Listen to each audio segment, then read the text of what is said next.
valeurs du patrimoine pour un tourisme durable et responsable. Bien sûr, c'est les nouvelles tendances de l'Organisation mondiale du tourisme, créer une activité touristique, mais la créer sous un aspect durable, responsable, éthique et solidaire, bien sûr. Nous avons choisi, bien sûr, ce thème qui rentre un peu ou qui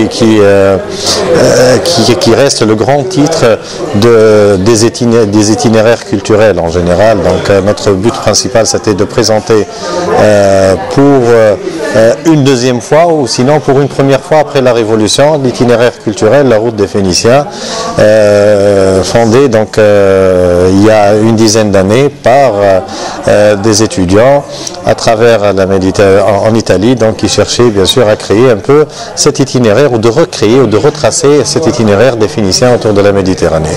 Aujourd'hui, la route des Phéniciens est devenue donc un réseau de 18 pays, dont la Tunisie, bien sûr.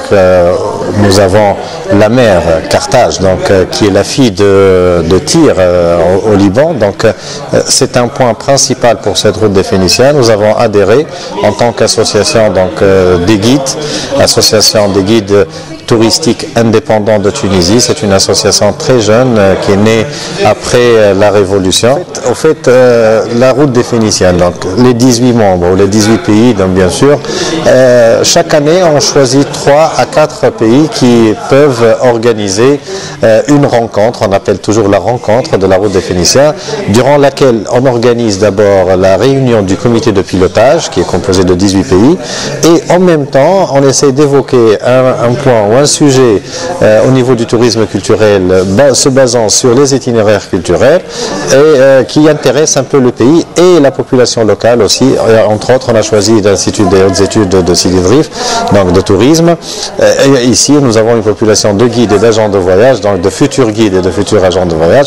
C'est pour les intéresser, pour les sensibiliser essentiellement sur l'importance de créer des itinéraires culturels, pas uniquement la route des Phéniciens, parce qu'il y a une infinité d'itinéraires culturels, et qui reste quand même la base de tout tourisme culturel durable et responsable et éthique tout simplement. Donc c'est la sensibilisation, mais en même temps c'est une rencontre technique pour nous, pour pouvoir programmer les futures rencontres aussi pour cet itinéraire culturel bien sûr qui continue à être développé à travers la Méditerranée.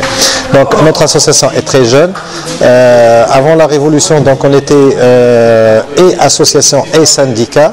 Après la Révolution, on a décidé de se séparer, séparer volontairement, il n'y a pas eu de bagarre, donc se séparer. Le syndicat s'occupe de tout ce qui est problème de travail, le problème des guides.